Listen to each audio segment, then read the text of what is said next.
The Bad Crypto Podcast is brought to you by Badcoin, a cryptocurrency that anyone can mine with any computer. In fact, the older your computer, the better chance you have of getting rewards. Find out more today at www.badcoin.net. Would you rather be chased by a bear or a bull? Neither. Well, I mean, here's the deal. Bears will shred you and bulls will gore you, and neither one sounds very pleasant. Well, bull, because I got a bull shirt, I got a red shirt on, so maybe the bull might try to charge me. Well, listen, when it comes to crypto, we'd much rather see the horns than the claws. And today, we welcome back our trader mate from down under, Craig Cobb, to evaluate if the bulls are indeed taking charge of the markets once again. After the long fall from Bitcoin's high of 20,000 to 3,200, we'll all be glad to see a new run-up as the halving approaches. This would be a good time to get the point. Get it? Get the point? Because bulls and horns. Ow!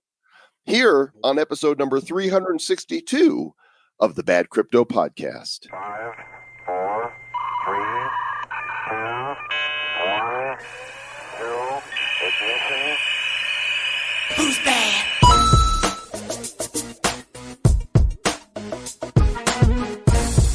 And welcome to the Bad Crypto Podcast, where Mr. Travis Wright has gotten the point. Did that hurt? Oh, I got the horns.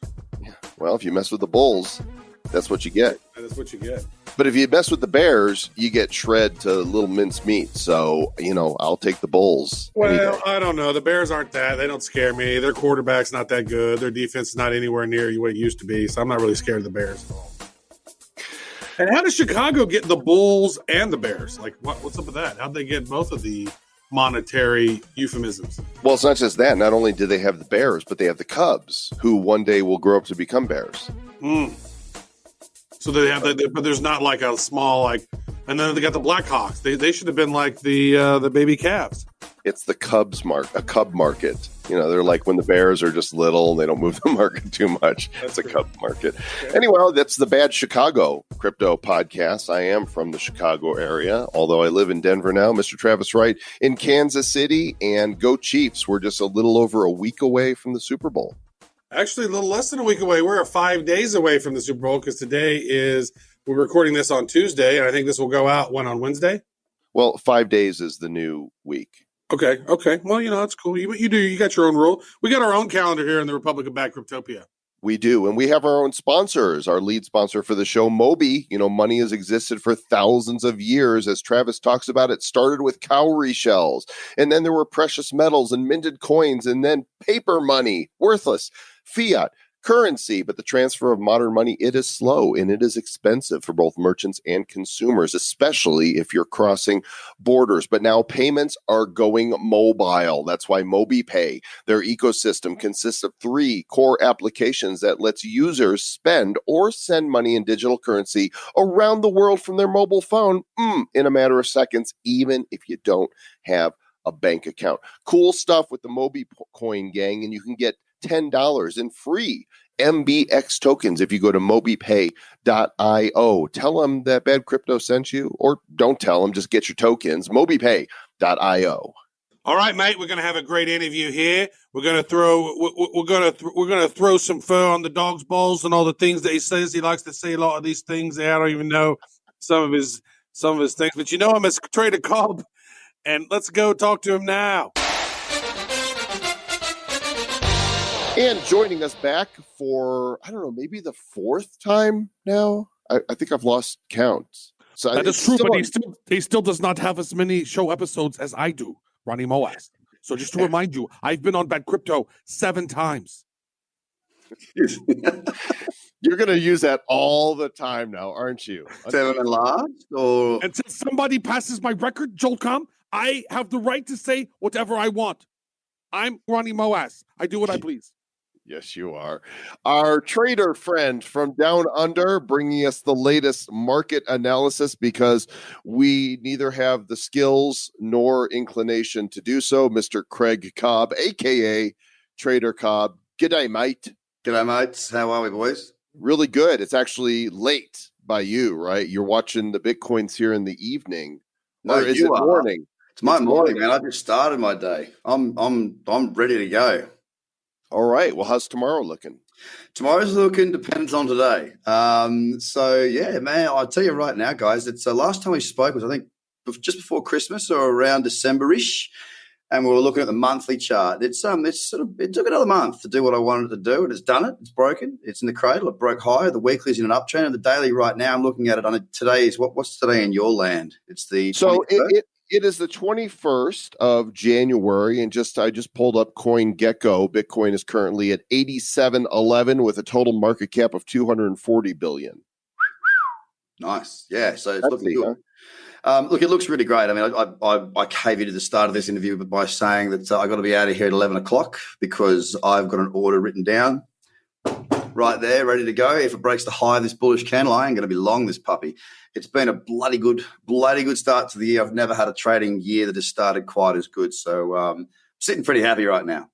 Well, let's kind of review what happened over the past week or two, right? Yep. Because Bitcoin had been in the 7,000s, and then what happened, and bring us up to date. Because when people hear this a week from now, who knows, what will have happened? Yeah, look, what has happened is basically we've pushed up into a weekly uptrend. We've had a couple of bullish candles that we had a couple of rejection, a couple of little red candles back on the weeks. Let me just settle up and have a look in here. Back in the weeks of, we had a red candle the 23rd of December, so the last week of the last 2 weeks of 2019, we saw a bit of a rejection there. Two pullback candles to me says something. We break the high of that little range that we had, kind of getting us above sort of 8,000 was sort of the mark. And we pushed up through there quite nicely. We had a week where we were up 11%, another week, which was last week, 6.27%. So pretty good gains there for Bitcoin across the board. Last time we were spoken, as I said before, we were looking at the monthly back in the cradle zone, so back in and around that 10 and 20 period moving average, which those that signed up to the link last time will have seen the strategies that I put out there and a bit of information around that. The link's still valid, by the way, if anyone wants to jump onto that. But it's just looking a heck of a lot more bullish, boys. And in the last couple of weeks, we've seen a continuation of trend, which has been impressive for me. And where I sit right now at this moment, I got a bullish candle in the cradle zone. It's a trading strategy of mine, and if I'm hoping the candle doesn't get too much bigger, but if we break the high of that candle, I can quite possibly see us going to, when I say quite possibly, I'm willing to put my money where my mouth is and trade it long for a new higher high. Now, remember, a lot of our listeners aren't, hardcore traders like you. So some of the terminology you're using here, maybe it'd be good if you could explain what it is you're looking for when you're talking about candles and gaps and all that. Yeah, so for the cradle strategy, I'm looking basically, there's a lot more to it, but in the end of the day, I'm looking for a bullish candle in the cradle zone. And the cradle zone is represented by the 10 and 20 period moving average. So when it pulls back into that region, that's where I'm in between. Yeah, it can be touching. It can be in between. Just as long as it's touching either the 10 or the 20. We've got that just marvelously right now. I need to have it in an uptrend and multiple timeframes in uptrends. And as I said, the monthly is looking good. The weekly is in an uptrend. The daily is in an uptrend. So for me right now, the momentum is certainly in the hands of the bulls. And the best thing about it, guys, is that it's been, the last couple of weeks, it's not just Bitcoin. Bitcoin's actually been the quiet one. Market cap or market dominance of Bitcoin has dropped a bit and it's gone into other areas of the market, of course, the altcoins. And that's where the trading opportunities have been. And it's been great. I've had five trades this year. Touch wood, they've all been profitable. They've all locked in profits, bar the two that I took yesterday, which I've still got risk on one of them. So it's been a good start to the year. Momentum is definitely well and truly in the hands of the bulls, but we know what this market's like. It can change very, very quickly. My job is to be decisive, make decisions, and my decision is if it breaks the high of today's candle, I'll be long. Right on. So it is interesting. Now, I know that you trade technicals, right? Yeah. Now we know that in the past couple of weeks we've had some crazy stuff from the timestamp. This is January 29th. We recently had that whole Iran thing, right? No, it's the 21st. What did I say? The 29th? Okay. Yeah, you're in the future. You're being a future I'm also in the future. Yeah. So it's the 21st. And, a couple of weeks back, we had that Iran deal. There's some other stuff that was going down, some crazy things. Craig Wright is, got proven by the judge that he doesn't have the keys to the all those Satoshi, cryptos. And so it's like, are those some of the things that's driving the technicals that you're seeing, or is it just the news that's kind of helping the market cruise, or how do you decipher that? Or does that news stuff not even matter to you? You're just strictly technical. Yeah, mate, that's the beauty of it. I mean, I'm not the smartest tool. I'm not the sharp. I couldn't even get the saying right. Not the sharpest tool. I can attest to that. That is very true. But look, I just keep it really simple, mate. Like, I mean, I look at charts. That's it. Like, I've got, my business partner, Pino, he basically is like, he sent me an email today saying this is great news that I read every day. And I'm like, I literally just unsubscribed from that, because in the mornings when the news comes out, the last thing I want to do is read it. I'll read news and financials in the end of the day when I'm going to bed before I go to sleep. That's how exciting my life is, and because I don't want it to influence my decisions throughout the day. My job is just to look at charts and be decisive, and I can't let anything else get in the way. As far as to answer your question, do I think it's moving the market? God honest truth is I don't know. It probably does factor into it, but it doesn't factor into the way that I perceive my outcomes. It's strictly charts. Keep it simple, man. So as you're looking at your charts and avoiding making emotional trades based on the news or, what you see as trends, certainly there's got to be some things that you're watching for in your charts that would make you go, oh, this is it. This is going to be the run that, is at least going to be somewhat similar to what we saw in 2017. Yeah, well, I mean, it comes back to the charts again, but it comes back to what is called cyclicity. So I want to see good, strong cyclicity in the market. And I want to see it. If we're talking about a proper bull market, I want to see every trend in agreement. Now, if you consider what 2017 did, what we saw a couple of little pullbacks, but we saw month on month where it was breaking each monthly candle. So let's say December closes, it breaks the high of the December candle. That's a positive. Let's say January closes, it breaks the high of the January candle. That's positive. So seeing month on month gains is really, really good as far as breaking the highs of each month, but also breaking to higher highs within the trend. So I'll talk to some numbers now that should be valid. Well, I'm hoping they're not valid next week because that would be marvelous for run. But the last high we saw, remember the run last year, sort of from about April through to July, I think it was? Mm-hmm. It was, July? Because it happened during Bitcoin 2020, I think, right? When we saw it ran up almost 13,000. We got up to about 13 Gs or something. Yeah, we got a bit higher than that, actually. We got to 13.92. So we got just shy of 14. And that was a pretty devastating run as far as, showing what Bitcoin still can do. It's still got the legs. It's still got the power. Especially when it was down to 3,200, then it popped up to almost 14 Gs. I mean, anybody who got in at 3,200 made themselves a nice 3 or 4X almost. They're using margin. They probably retired. Right.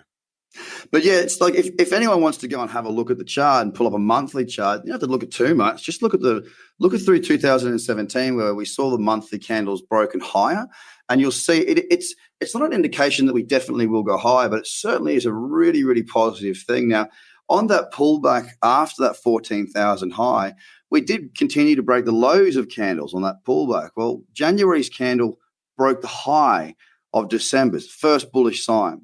Now, if we can continue to start to see a few more of these months break those monthly candles when they close, that's why I'm always looking around at the end of a month or at the end of a week to see what those candles are looking like. The real litmus test for me, I mean, if we can get above that 14,000 mark, we'll have another higher high in a new Bitcoin trend on the monthly. If we can see that, well, we're not very far away from all-time highs of that 20,000 handle. And, from there, it's not out of the question to see us go from 20 to 30 in a quick period of time, as we're all very well aware for us of being through the 2017 mayhem. So it's keeping an eye on something simple if you're an investor or a hodler. It is just watching those monthly candles being broken to the higher side. If you're not someone who wants to get into the detail of actually converting that into gains, then just keep an eye on those monthly candles. It can be a pretty good indication of what's to come for that month.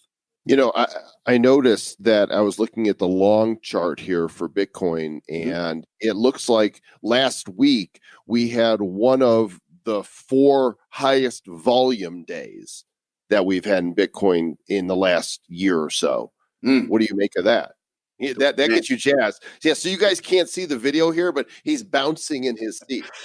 Yeah, mate. Look, I don't trade on volume, but I tell you what, I appreciate it. One of the things I get asked quite often is, why don't you use volume? Well, I do, but I use it in a visual sense. Like for me, I don't need to care about Bitcoin's volume as much for the way that I trade, because the way I use volume is, okay, is there volatility? Is there enough for me to get a big position on? And Bitcoin's given me the yeses to every trade that I've taken on that.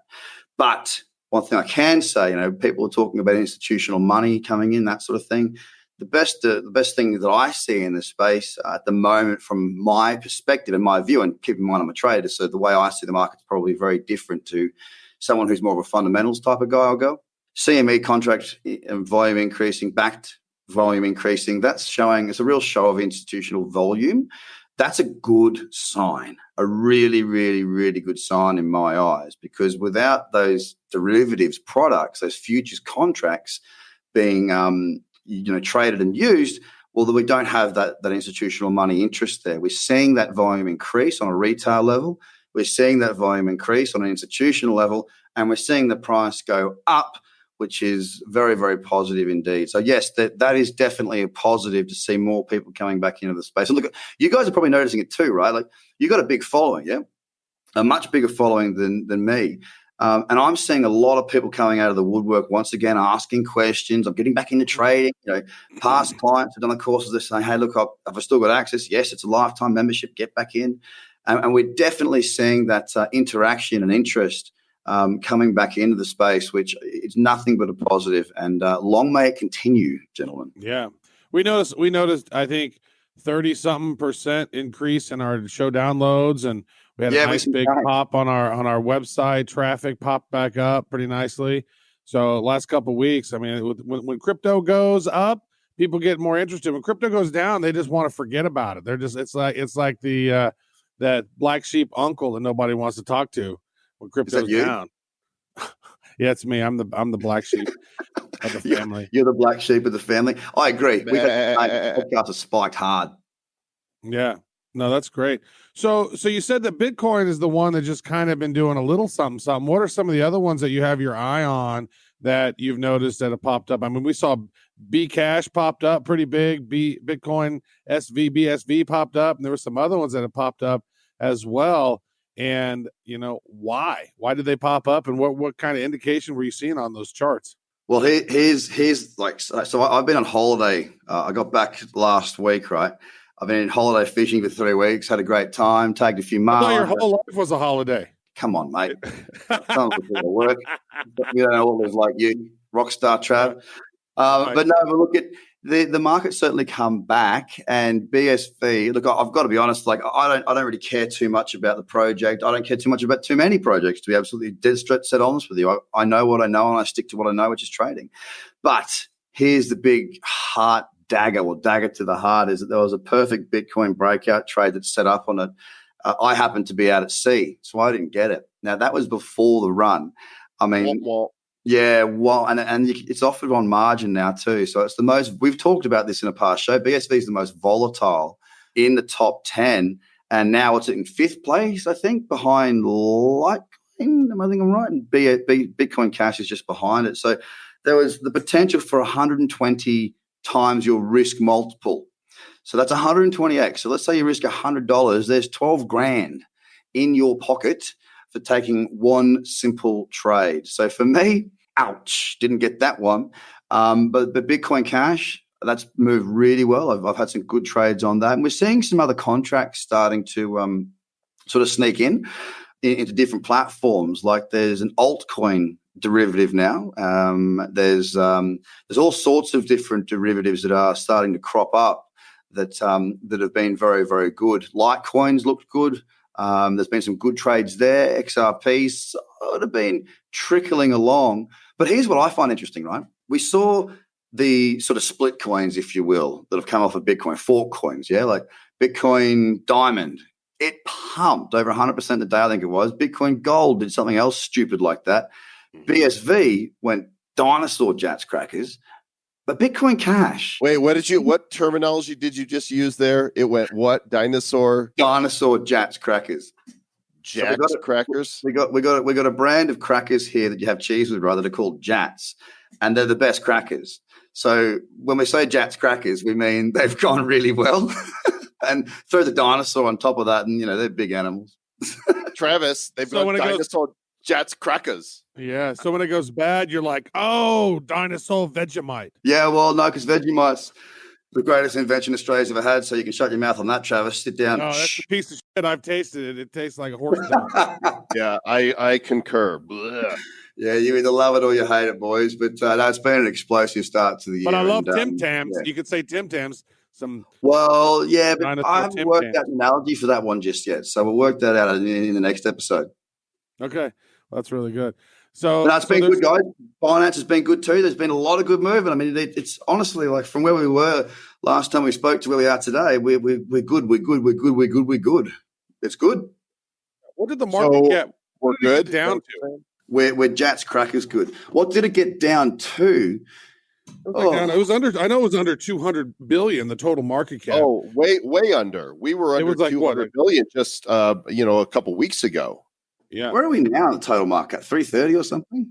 240 at the moment. 240 full out, right? Okay, so Bitcoin's 158, Ethereum, XRP. Bitcoin Cash has just taken the mantle back from BSV.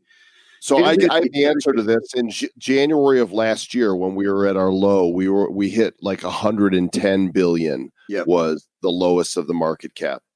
It's amazing too when you look at the volume for crypto. Last January, it was like this little nothing. Everybody was like sad and walked away. And now the volume starting last July was higher. And it is now higher than the biggest part of the run from 2017 and early 18. Wow, it looks like double or triple almost. Mm-hmm. Yeah. Yep. It looks like the highs, and there was like $38 billion in one day was the high back in January 2018. And I'm looking at this right here, January 17th, just a couple days ago, $94 billion in one day. That's 3x the volume of when the bull run was at its height. Yep. And it's good to see. And where's that volume coming from? You got to ask yourself. That's and that's where bullshit volume. Yeah, you got to wonder. Well, I mean, it's continued. Like it's bullshit volume to me is when you see this big spike and it goes whoosh, and it whips back. Right. What we're seeing at the moment, that's why I like to talk about like the breaking of the highs of those candles and the cyclicity, is that we are seeing cyclicity. We are seeing the break of those candles. We're seeing follow through buying. We're seeing good trends in there, which to me, it's telling me that it's a little bit more than just a flash in the pan. And we've seen it slowly but surely consistently increase. So it's going to take, don't forget this as well. Nearly every mum and dad in the world that are connected to the internet and that are sort of halfway there to buying a Bitcoin will know about it. They'll understand what Bitcoin, or they'll know what Bitcoin is. And most people will have done the whole, how's your Bitcoin going there, Cobber? And you go, well, it's actually not doing too bad right now. Back at this time last year, over Christmas, different story. People are aware of what it is. We get above that 5-figure Bitcoin again, get above 10,000. And I think we're going to see that press come back in. And I think we're going to see a lot more. I think the money's primed to come in because a lot of people have sat back and not done anything. And what gets people excited is the fear of missing out, FOMO. And once we get above 10 grand, I think, there will be a few people that are thinking, geez, if I don't get in now, I might miss out on the next run. So we're constantly priming it, I think. As long as we continue to have some momentum, we're good. Never before has mining difficulty been higher and harder on Bitcoin than it is right now. Never before has the volume been any higher than it is right now. And those things, if you look at just that's not technical stuff for the most part, but looking at that going, damn. And then when you start seeing your stuff go trigger, then Yeah. Do you have a thing like, do you send out like on a WhatsApp group or something like, oh, Cobb sees this, it's Cobb time? Like, do you like text or like a WhatsApp or like a Telegram group or? I got a community, mate. So but people that join into the community are only people that have done the course or to run through the strategies, so that we don't want to hold people back in there. But yeah, mate, I post myself, my team posts videos 6 days a week to show the watch list, checklist. I actually do my scans live in the morning to clients. So yeah, we definitely, and that's why everyone's stoked right now, because every single trade I've taken, I don't tip people. I just make sure they're looking in the right area. everyone in the community is killing the pig, and it's this. There you go. There's another saying: pigs are crap. Pigs are bad. Everybody's having bacon. That's what's going on right now. Just so you guys remember, if you go through this link, you'll get a discount in any of Craig's services, badco.in/trader. I can't remember. What was the discount you were given? I think you get 10% off whatever you go for. 10%, badco.in/trader. So I can't remember when it was, but recently we had somebody on the show and we ask a lot of people what they think of the halving. And what this person said, and Travis, maybe you'll remember because I just cannot, we talked to too many people. What he said is that the emotion is going to be what drives the next spike due to the halving. That it's kind of like this whole FOMO thing, right? People are like, oh, the price is built into the halving. It's not going to have a major effect. But here's what happens. The halving is an event. The media is going to be talking about it. Just the fact that they're talking about it is going to drive people to buy and speculate.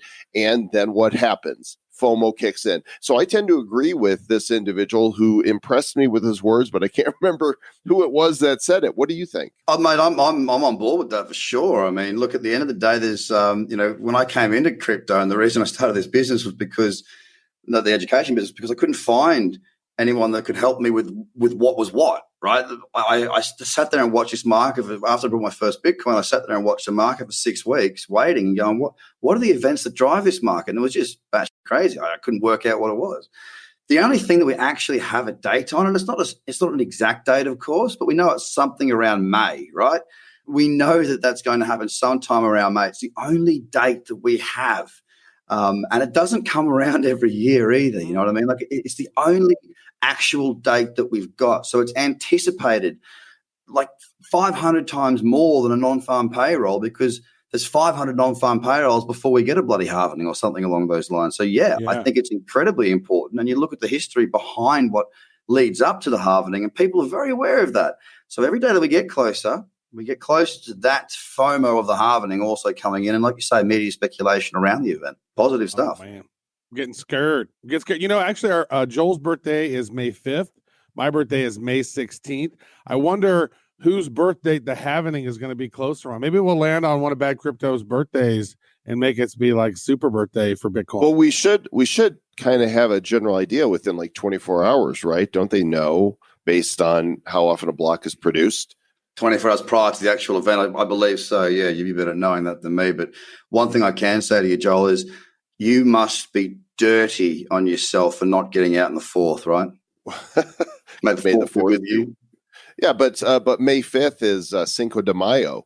You know, it's a big holiday in some of Mexico, right? So is that why you planned it? You came out and that you went, I want to party. It's exactly what I planned. All right, I got information, folks. I got information. BitcoinClock.com. BitcoinClock.com.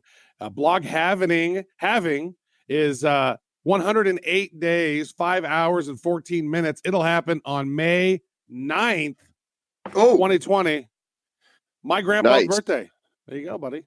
There you go, May 9th. Grandfather's birthday? Dude. Rest in peace, my grandpa.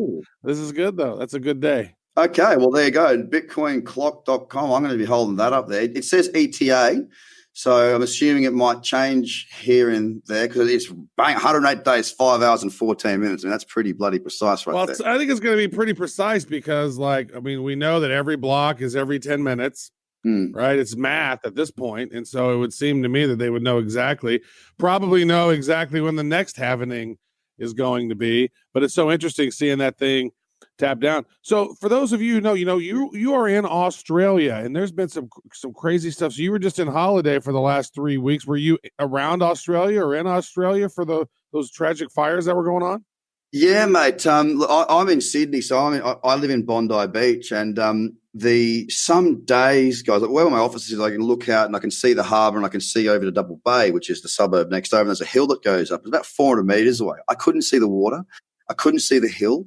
When I was at my place, I couldn't see the ocean, and that's only probably 500 meters as the crow flies.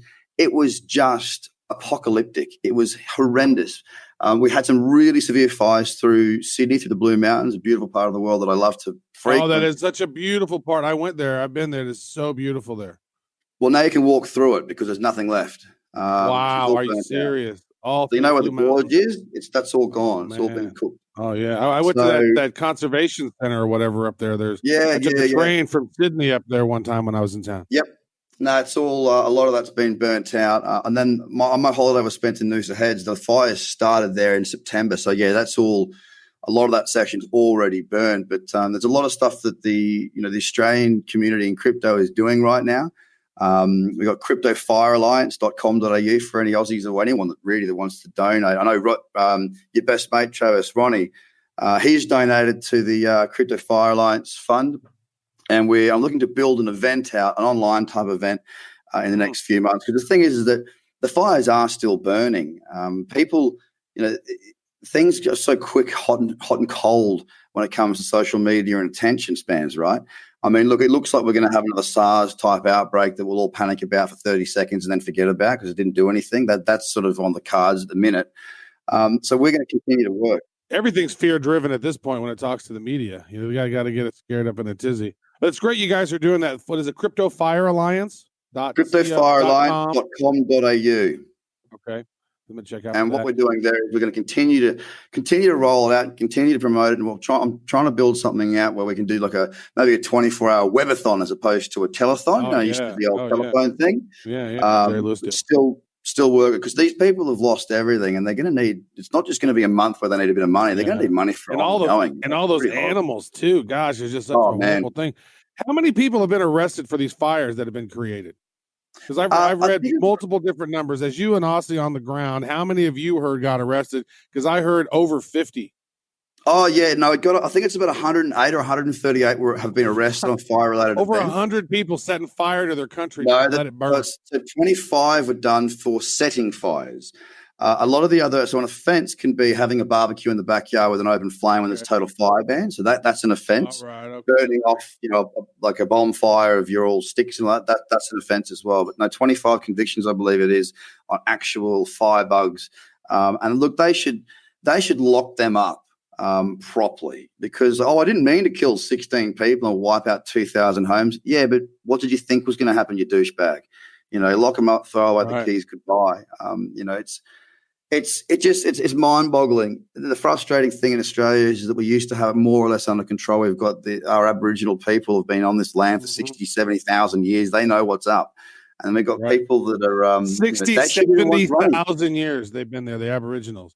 And now, you're spot on. Now we've had conversation. Joel and I have had conversations about this, and you had conversation before this. Is like you said it exactly. The Aboriginals, they knew exactly how to manage that fire. You got to do little small controlled burns in these areas to get those old shrubs and those old dead branches and all that stuff burnt, so the undergrowth will grow and everything will be great. You don't get everything out of control. Well, then, like you said, the suits come in. And they're like, oh, no, we're going to do it this way now. And that's why California burns. They don't do any of that fire prevention stuff that they need to do anymore. Yep. Well, I remember I lived across the road from the Noosa National Park when I was a youngster. And they used to do burn-offs every few years, right? Now, I went back there and try and walk through the same bush with my kids. And it's not on a track. We're cutting through, into the bush. And you can't get through. Because the shrubs are all about head high, and that's what's fueling these fires. They're dry, and all the sticks that are falling, the trees that are falling, you can't even pull a bloody log out of the forest anymore. If a tree falls and it's dangerous, and the park rangers have to cut that thing in half to make it safe, they're not allowed to drag the bloody thing out of the forest. What? Come on, we're human beings. We've got these vehicles and stuff. Let's keep it safe. But I don't know. They've cut the fire budget. It's a hot potato political issue right now, and it should be globally. We're sort of unintended. Is that you meant to do that pun right there? Hot potato. Oh yeah, okay. There. Oh shit, missed that one. Yeah, ooh.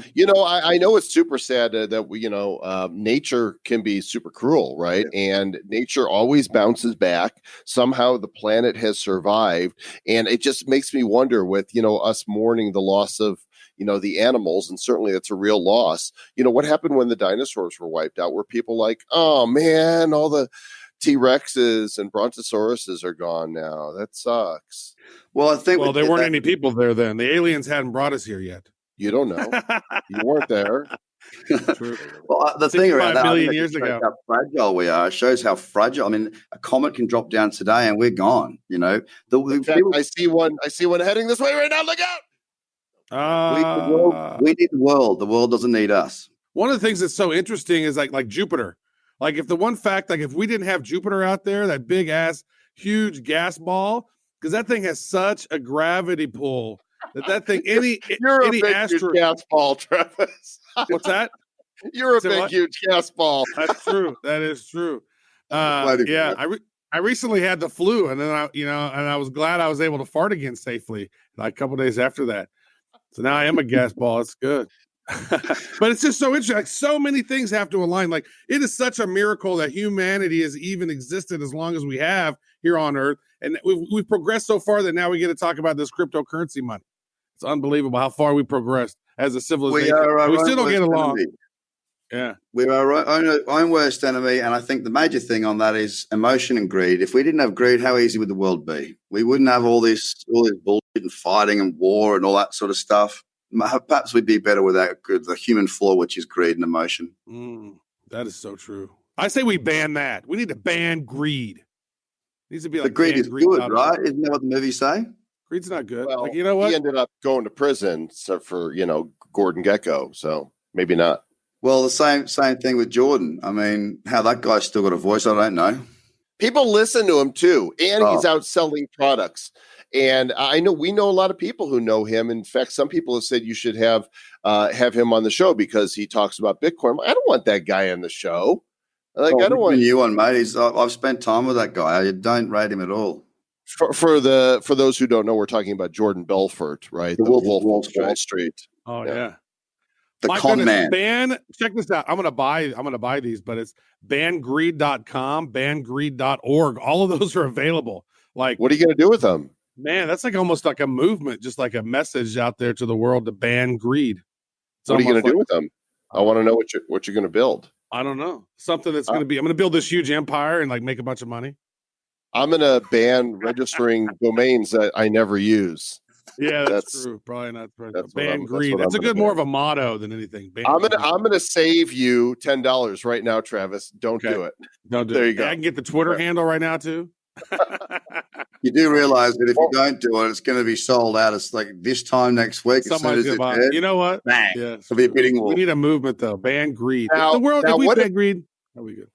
What if you bought it, Travis, and then somebody came to you, you paid $10 for it, and you're like, I'll sell to you for 20 because I'm banning greed. You become a domain trader. Yeah. Oh my goodness. Got to check out the candles and make sure that the goat's hair on his ass is not the right blowing with the wind. Right, mate? Because it's dinosaur something cracker, something or other. I don't know. Dinosaur Jats crackers.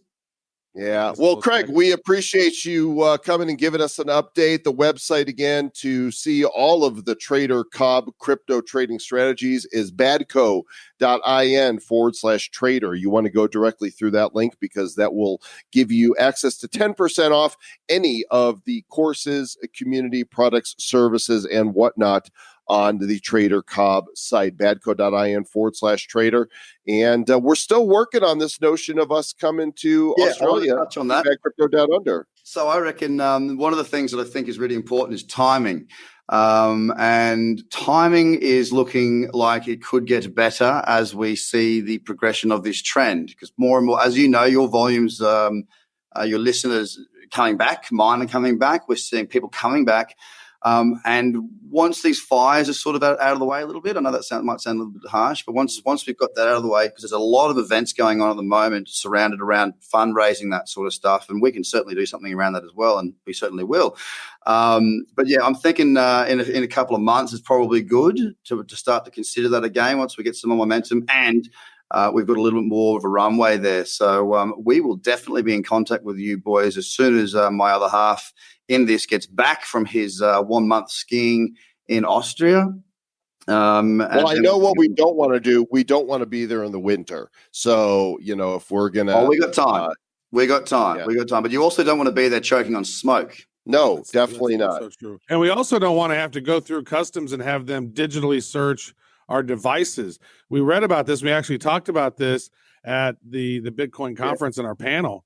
Like what are you hearing about this, and what is the deal with New Zealand and Australia, checking people's devices and trying to look for cryptos and stuff? I mean, what are you hearing about what's going on?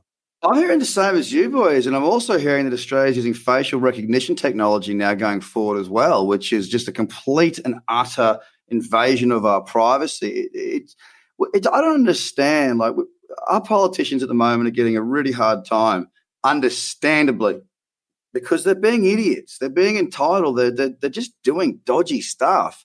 And when they take, and there was a whole the cash ban over $10,000 that was being talked about. I can't remember if it's been passed or not, but you weren't allowed to use or buy anything over $10,000. You weren't even allowed to have more than $10,000 cash.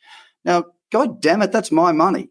Do you know what I mean? Like, it's becoming. Why are you taking away all my civil liberties? Why are you stopping me from control, power? Oh, exactly. Greed, power. And you don't have a constitution that gives you the First Amendment or the Second Amendment. You don't have a Bill of Rights in Australia. You're a Commonwealth of the Queen, essentially.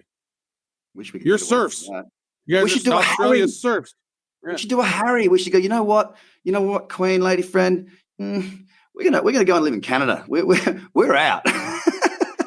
Okay, I'm just gonna say Harry's a schmo, right? He just walked away from his fortune, right? And it took what, a year for her to pull him away and say, "Yeah, I'm she sorry." She must have magical Megan vagina. Like that took his brain away. He was like, "I don't think anymore with the top head." It's known as MMV. MMV. Well, look, I'm going to be careful on that topic, but I'm sure it is.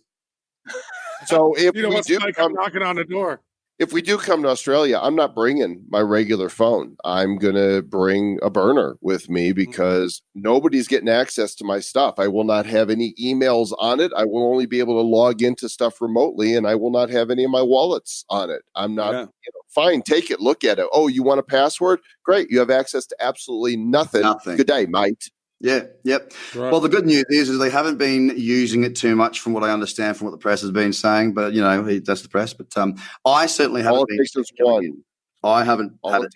Well, I completely agree with you. Look, I don't think it's a good thing. There's no doubt about that. I think it's just a step in the wrong direction once again, and we need to have our privacy. Are you playing with a fidget spinner? I am. I've got a yellow fidget spinner right here. I have a bunch of toys. I have this one. I have this toy that Mr. Travis Wright gave me. It's got this slick bottom, and you put it on a surface and you spin it, and it makes this hypnotic type of thing. It spins for like a minute. Forever. I've got my fidget cube here that I use for fidgeting, and I've got a Litecoin here on the desk. It's a facsimile of a Litecoin, and of course I have my ka-ching button. That's the thing I could use. We ought to bring those down there and make them bad and take them at the event. Even though they have dollars on them. We should put bad coin signs on them. Okay, you can pay to make those. But yeah, we should definitely get you guys out. We're definitely on that. We definitely want to make that happen. We will make that happen. And I'm looking forward to making that happen because it'll be a ton of fun as well. And we have the opportunity now with the market coming back. We've got a strong community here in Australia, and we'd love to get you guys out there and get a sponsor on board. So if you are a sponsor, a big exchange, a broker, whatever you are, get in contact with either side of the fence. I don't care if it's us or them. Put us together. We'll make something happen. You'll get your exposure across lots of different markets. Get on board. There's not a fence between us and you. There is not a big, beautiful wall between you. There's a whole lot of water, though. There is a lot of water, and by the look of it, a lot of red tape that you need to avoid. Don't bring a phone, bring a burner. And about a 12, 13-hour flight from Los Angeles. Mm-hmm. It's a lot shorter. It's a lot shorter flying back because we're going against the rotation of the Earth. Yeah, well, at least you're in LA and not New York because that's a shocker from Australia. Oh. Badco.in/trader. Thank you, Mr. Trader Cobb. We'll catch up with you soon. Absolute pleasure, gentlemen. Thank you very much for your time. Mr. Travis Wright, of course, a great interview with Craig Cobb. But what did you say, the expression before the interview? Something about I tell you something I don't even really remember. It's something about the dog's balls, though, right? And the fur. The fur off the dog's balls. There, this episode right here was the fur off the dog's balls. I don't think they say that in Australia. It's the Jats crackers of balls. They only say this in the Republic of Bad Travosia or something. Which, by the way, this is a good opportunity for us to talk about a couple new coins that are on the market. But before we do, let's tell you about an existing one. Of course, you've heard us talk about Divi for many, many moons now. We like the Divi. They're taking signups now for their digital finance ecosystem. They're going to offer crypto debit cards, instant bank accounts, and fiat to crypto on and off ramps right in the wallet. You guys are amongst the first to hear about this. And if you want to go over to enter your email at wallet.diviproject.org, you could be among the first to try it. Our masternodes are still cranking away. I love getting me some Divi every day. Wallet.diviproject.org. Divi, you got to bag it up. No divity. So that was bad. That's what people expect here. So, Travis, something interesting happened here just a couple days ago. As we've been exploring options for creating NFTs, came across this site called tokenmint.io and realized that this wasn't for NFTs. This is a site where you can create your own ERC20 tokens. Those ERC20 tokens, those are most of the ICOs that we had on the show during ICO season. Those are tokens that are smart contract based on the Ethereum blockchain, ERC20s. And I decided to create a token, Mr. Travis, right? I created 1 million Joel coin.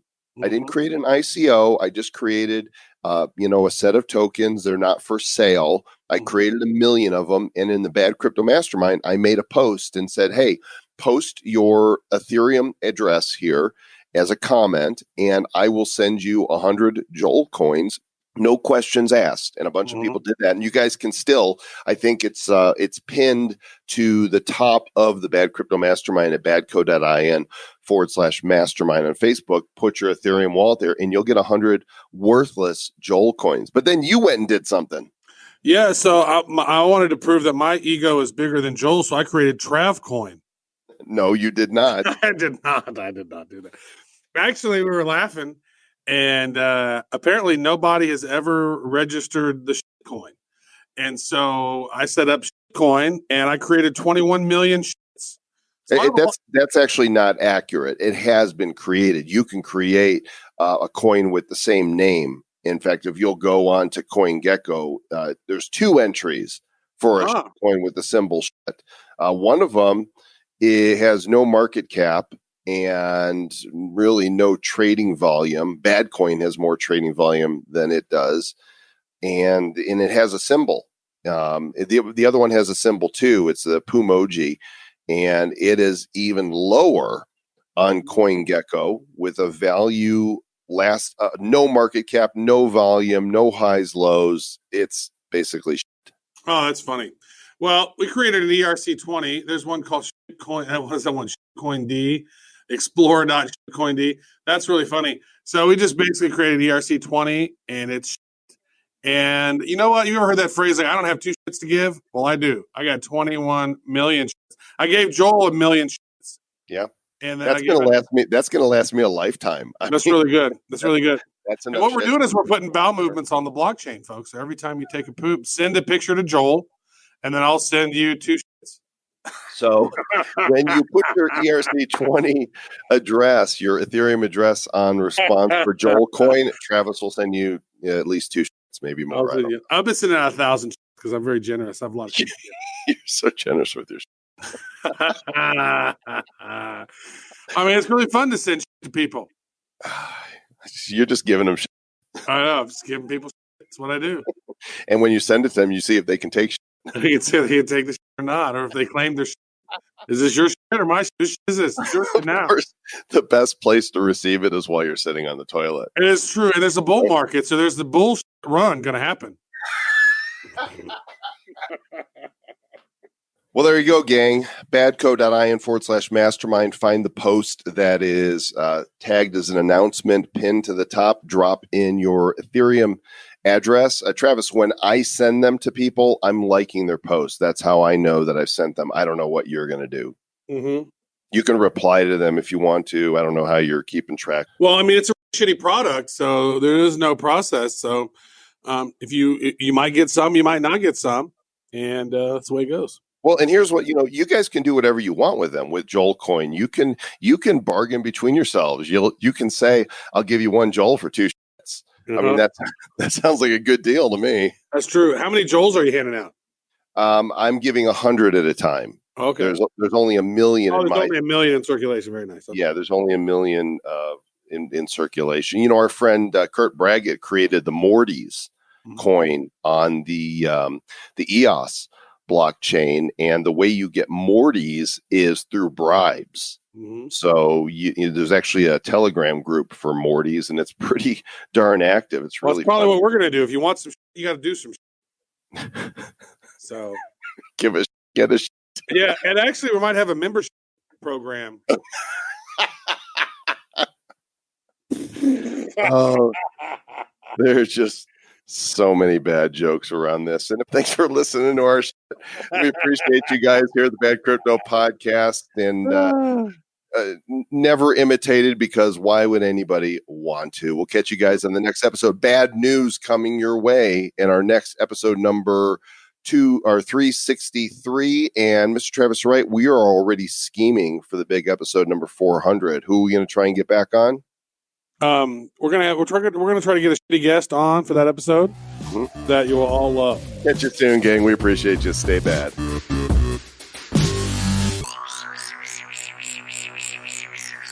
Who's bad? The Bad Crypto Podcast is a production of Bad Crypto LLC. The content of the show, the videos, and the website is provided for educational, informational, and entertainment purposes only. It's not intended to be and does not constitute financial, investment, or trading advice of any kind. You shouldn't make any decisions as to finances, investing, trading, or anything else based on this information without undertaking independent due diligence and consultation with a professional financial advisor. Please understand that the trading of Bitcoins and alternative cryptocurrencies have potential risks involved. Anyone wishing to invest in any of the currencies or tokens mentioned on this podcast should first seek their own independent professional financial advisor.